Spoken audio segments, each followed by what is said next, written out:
जी, स्वागत है आपका आप सबका न्यू कंटेंट क्लासेस में। इसमें आज हम नई चीज़ लेके आए हैं जिसे कहते हैं बायोलॉजी। और बायोलॉजी है वो भी 11th क्लास की। एक्चुअली क्या है, फर्स्ट एक डायग्राम के अकॉर्डिंग हमने देखा है कि बायोलॉजिकल बहुत ही इंटरेस्टिंग चीज़ें होती हैं। तो मैंने सोचा कि मैं बायोलॉजी का डिस्कस करूँगा कुछ पर्टिकुलर टॉपिक। और अभी मैं लेके आऊँ सेल, ठीक है। तो जैसा कि आपने 9th क्लास में पढ़ा है, तो 9th क्लास में पढ़ाई की जो क्वालिटी होती है या फिर वो कंडीशन होती है वो उसी लेवल के अकॉर्डिंग होती है, लेकिन अब बहुत हाई लेवल आ जाएगा। तो मैं एक ही सेंटेंस पढ़ के उसके बारे में मतलब बताऊंगा। तो सबसे पहले हम इंट्रोडक्शन देखेंगे, उसके बाद ही तो आगे फर्दर डिस्कशन करेंगे, स्टडी करेंगे। तो all organism are made up of one or more cell. जैसा कि हम जानते हैं कि पैरामीशियम हुआ, अमीबा हुआ, यूग्लिना हुआ, तो ये सारे ऐसे ऑर्गेनिज्म होते हैं जो कि एक ही सेल से बने होते हैं, मतलब वन सेल होती है, ठीक है।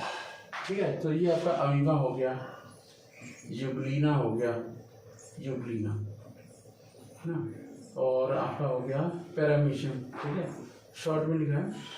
और आपका ऐसे करके बहुत सारे बैक्टीरिया और बैक्टीरिया भी माइक्रो ऑर्गेनिज्म में आते हैं। किसमें आते हैं? माइक्रो ऑर्गेनिज्म में, ठीक है।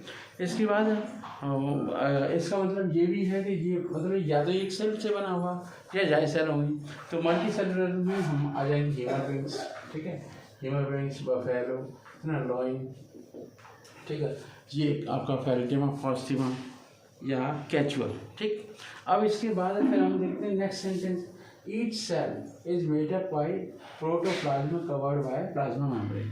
मतलब ये हुआ किसी भी सेल का जो जनरेशन होता है वो किससे होता है? प्रोटोप्लाज्म से होता है। प्रोटोप्लाज्म से को कवर किया जाता है प्लाज्मा मेम्ब्रेन, और इसी प्रोटोप्लाज्म का जो पार्ट होता है वो साइटोप्लाज्म और सेल ऑर्गेनेल्स होती है। तो अब अक्सर थर्ड सेंटेंस लिख रहे थे, the subcellular structure are called organelles. अब सेल के अंदर जो छोटे छोटे पार्ट होते हैं, कंपोनेंट्स होते हैं, जैसे आपकी माइटोकॉन्ड्रिया है, एनर्जी हाउस ऑफ सेल होता है, न्यूक्लियस है, पूरी सेल को कंट्रोल करता है, जेनेटिक मटीरियल होता है, साइटोप्लाज्म है, ठीक है, लाइसोसोम्स होते हैं, या फिर एंडोप्लाज्मिक रेटिकुलम होता है, दोनों टाइप का, रफ एंडोप्लाज्मिक रेटिकुलम और स्मूथ एंडोप्लाज्मिक रेटिकुलम। और एक और बात, सिमिलर टाइप ऑफ मॉलिक्यूल्स अगर through a living world carbohydrate और प्रोटीन्स होते हैं, तो सिमिलर का मतलब चाहे लिविंग वर्ल्ड कोई भी हो, ह्यूमन बींग्स हो, बफेलो हो, कैचुआ हो, ठीक है, सबके अंदर जो मेन कंपोनेंट है कुछ पदार्थ सिमिलर होते हैं। जैसे कार्बोहाइड्रेट सब में होता है, प्रोटीन होता है, अमीनो एसिड होता है, तो ये सब में फिक्स होते हैं। और एक और बात कि जो ये पदार्थ बनते हैं वो होते हैं आपके पॉलीमर के। तो हर एक पॉलीमर का एक मोनोमर होता है, मतलब मोनोमर स्मॉलेस्ट यूनिट होती है, पॉलीमर बड़ी यूनिट होती है। मोनोमर आपस में यूनिट्स आपस में जुड़ जाती हैं, उसी से बन जाते हैं पॉलीमर। तो मोनोमर है, मान लीजिए, ठीक है, उससे पॉलीमर बनते हैं। तो प्रोटीन फ्रॉम अमीनो एसिड, इसका मतलब क्या हुआ कि प्रोटीन का फॉर्मेशन अमीनो एसिड से होगा। ये अमीनो एसिड्स क्या होते हैं? अमीन और एसिड, मतलब कार्बोक्सिलिक एसिड और अमीन के कॉम्बिनेशन से न्यूक्लियोटाइड पेप्टाइड बॉन्ड बनता है। कौन सा बॉन्ड होता है? पेप्टाइड, उसी से बनता है अमीनो एसिड। अब ये जो आपका प्रोटीन है, तो जो आपका न्यूक्लिक एसिड होते हैं वो न्यूक्लियोटाइड से बनते हैं। किससे बनते हैं? न्यूक्लिक एसिड जो भी होते हैं वो न्यूक्लियोटाइड से बनते हैं।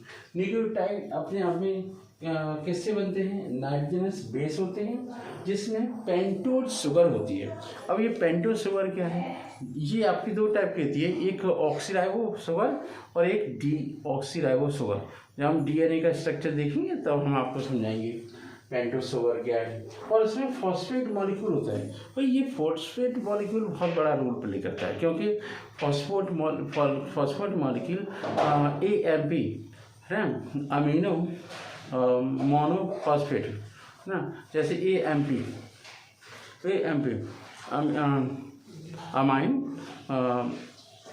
कह सकते हैं, जैसे, ठीक है। तो वो आपका अमीनो होता है, AMP होता है, एक होता है आपका ATP एडेनोसिन, हाँ ए के लिए एडेनोसिन है, एडेनोसिन मोनोफॉस्फेट है, और एक आपका है अमीनो मोनोफॉस्फेट, एक आपका ADP अमीनो डाइफॉस्फेट, एक है ATP, ठीक है। तो तीन है, तीनों का ये याद करो, मोनो का मतलब M और डी डाई का मतलब डाई और टाई का मतलब तीन फॉस्फेट होते हैं। मतलब फॉस्फेट बहुत बड़ा रोल प्ले करता है ये एनर्जी की करेंसी को बनाने में। एटीपी अपने आप में एक प्रकार की एनर्जी की करेंसी होती है। और जो कार्बोहाइड्रेट्स होते हैं वो शुगर से बनते हैं। जैसे आपका सारे कार्बोहाइड्रेट की जो मेन यूनिट होती है वो आपका ग्लूकोज होता है। क्या होता है? ग्लूकोज। फिर है जेनेटिक इन्फॉर्मेशन, मतलब हमने आपको स्टार्टिंग में बताया था कि जो न्यूक्लियस होता है, न्यूक्लियस जेनेटिक मटेरियल कंटेन करता है, जिसमें आरएनए होता है और डीएनए होता है। आरएनए का काम होता है प्रोटीन सिंथेसिस करना, मतलब राइबोसोम बनाता है, राइबोसोम प्रोटीन का सिंथेसिस करता है। मतलब ये हुआ कि डीऑक्सीराइबोन्यूक्लिक एसिड एक ऐसा पदार्थ है जो नेक्स्ट जनरेशन में कैरी करता है और प्रीवियस जनरेशन की सारी इंफॉर्मेशन को। फिर हम बात करते हैं body structures is mainly by made of proteins, carbohydrates and minerals. जो आपकी चाहे कोई भी हो, हम हो, प्लांट हो, कोई भी हो, सबके अंदर ये इंपॉर्टेंट पदार्थ पाए जाते हैं जिन्हें बोलते हैं प्रोटीन, कार्बोहाइड्रेट और मिनरल्स।